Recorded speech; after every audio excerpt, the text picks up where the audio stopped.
Now this, known for his remarkable escape, walking 190 miles across the desert after an ill-fated operation during the First Gulf War, former SAS soldier Chris Ryan is back with a brand new podcast where he speaks with like-minded individuals who've also been in some of the most extreme environments and situations in the world. Chris Ryan, former SAS soldier, of course, and host of Life or Death with Chris Ryan. That's the name of the podcast. You can download it for free now. He's with us on the programme. Chris, afternoon to you, sir. Hi, how are you doing? Very well. Just remind us, so when was the last time you were walking deserts with a gun in your hand? Oh, geez. Like 30 years ago.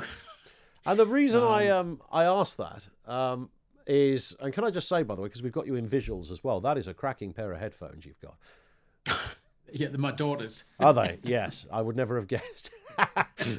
Listen, the reason I ask you about how long ago it was relevant really to quite a lot of things we can talk about here, because it's often said that when you've been in those environments, when that's been your workplace and you've suffered, you know, all of the turmoil, the issues, the dangers, the potential loss of your own life, all that goes with it, that those days feel, you know, relatively recent, because the memories never go away, despite the fact we're told that soldiers are tough old things that can just move on when they need to. That's not quite true, is it? That these memories do stay with quite a lot of guys that served in your sort of environments.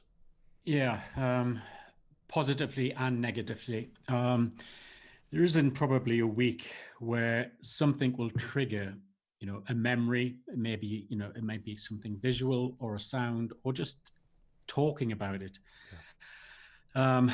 That can be a big problem if you dwell on things, because again, you have this thing of post-traumatic stress, and that there has been phases where a lot of lads have committed suicide.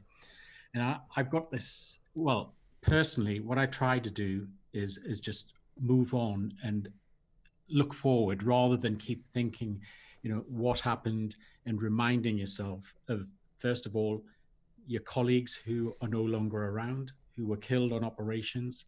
So it is a difficult thing. And I think that goes down the line of mental health and what we do to overcome them. You know, if you lost an arm, or you'd be looking for a doctor to sew it back on, but for some reason, and certainly with guys, if there's something going on in your head, they're reluctant to go and talk to anybody for help. Give us an example, if you can, Chris, of a sort of defining moment when you were in the SAS. That point when you thought, "This is it. I'm toast here. There's no way back." Oh, there was many times when we were leaving to go into Iraq. I knew it would be a one-way ticket. And if we made a mistake or it went bad, it would just echo all the way down, and the chances of getting out were minimal. I think when we were compromised, that was probably the worst point, because we were actually up against, obviously, the Iraqi army, but not only that, it was the weather conditions. And during those seven days and 8 nights I was on the run, it wasn't really the Iraqi army that was the problem, it was the weather. And sadly, 2 of my colleagues died of hypothermia. So every single day, every night, you were fighting the elements, and there is nothing you can do about it. Yeah. But of course, the overarching response to that is that you're the SAS. You don't feel the cold. You don't feel pain. You don't feel the cold. That's part and parcel of being a tough guy, which is perhaps one of the problems that we began talking about. Yeah, sadly, no. I mean, the 2 guys that died, Vince Phillips and Legs Lane, they died of hypothermia, and it's an awful way to die. The conditions that we were in, it was nearly impossible to survive. Iraq was having the worst winter in 30 years. Temperatures were below zero during the day and at night. On one day, it snowed and rained all day. And we had to lie on the desert floor. We couldn't move. And, you know, not only did you lose your digits, feeling in your feet, it was actually in your spine and your hips, everywhere. It's the coldest I've ever been. And I've operated and worked and some of the coldest areas on this earth. Sure. But that was something unique. What about the response to that will be, well, that's why we have an SAS, because there are guys like you who can endure this, because we need people who can. Absolutely. I mean, that is the, the nail on the head. We have SAS guys. They go through a selection process which lasts up to 6 months, where they're tested as individuals and as members of a team.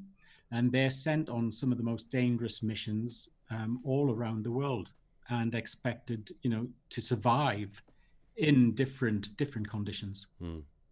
In terms of talking about this stuff, for years you've written about it, you've talked about it. Your new podcast deals in all of this. What's the legality of that, Chris? I've often wondered. I've interviewed a lot of you guys over the years, and I've often wondered, what are you allowed to speak about? What's the deal with speaking out? How is that viewed from the MOD to the military establishment to your former bosses? What do they think about speaking out, and what are you allowed to say and not say? Well, it's actually quite an interesting one. That I was a serving sergeant in the regiment, and it was probably about 6 months after the mission. So it was a current operation. And I was told to go up to the CO's office, and I was informed that General de Villiers had picked my story to go into his memoirs. And I said, absolutely not. I'm trying to get over this whole issue. I don't want to talk about it. I don't want to speak to anybody about it. I'm putting it, away. And I was told it would be detrimental to my career if I didn't cooperate. So on one hand, they were fine about talking about that mission. But then when I brought the one that got away out several years later, it was all of a sudden, the secrets. There was no secrets in there. It was a story of a long walk under arduous conditions. Now, at the end of the day, the regiment try and control you once you've left that unit. There are certain things you can't talk about. Certainly, communications equipment, procedures and tactics. So I stay away from that. It's more the individual and what goes through a former soldier's head. And that's what I put in or use to create a novel. And in terms of life after the SAS, you had a rough time in the early 90s, I know. Mental health wasn't even really a phrase that was talked about a lot. And when it was, it certainly didn't apply to former soldiers, and certainly not SAS former soldiers. But you've kind of come out the other side of all of that. But what sort of assistance is there from the SAS? Do they remain in touch? Are they there as almost a counselling service, if you need to call upon it? Or is that still not recognised to this day? Well, there's certainly no backup. And I'll take you back to just before I left the regiment. I was called up to the CO's office again, and he said, in 5 minutes' time, you're going next door. There is a psychiatrist and a psychologist there. They want to form a new unit in camp to debrief guys for mental health. He said, obviously, we do not want them here. So just tell them you're fine. So off I went into this room. Psychiatrist, psychologist is there. And they said, are you having any bad dreams? I was like, no, that was the first lie. Has your personality changed? Well, I didn't really know that, but I said no. That was the second lie. They said, how's family life? I was fine, which it wasn't. And then they, rattled on a bit and then said, what do you want to do? I said, well, it's lunchtime. I want to go for a run. So out I went, and there I was absolutely barking mad. But the thing with mental illness is you go through trauma and your personality will change, but you are unaware of that because you still see life through the same eyes. It's down to your family and friends when they see something wrong. But as I said, guys, for some reason, will not go to a doctor, will not seek help. They will sit on it. In some cases, they will self-medicate with alcohol or other substances, which then makes the problem even worse. And you just get sucked down a dark hole. Now, I was lucky when I left the regiment. I was running 2 bodyguard teams, and the guys on them teams were all ex-SAS soldiers. So although we were civilians doing a job, I was surrounded by former colleagues. So my re-entry into civilian life was tapered. And I think time is a great healer. Also, I had a job. A lot of young guys who have left the military now find themselves unemployed, homeless, and under huge amounts of pressure and not being looked after. And finally, Chris, just tell us a little bit about the podcast, Life or Death with Chris Ryan. It launches on Monday. What's the kind of theme of it? Who are you talking to in this series? Well, up to now, it's obviously been all ex-military. I was getting a lot of contacts via my Instagram account and people wanting me to come onto their podcast. So we decided to do our own, where we could then cherry pick who we spoke to.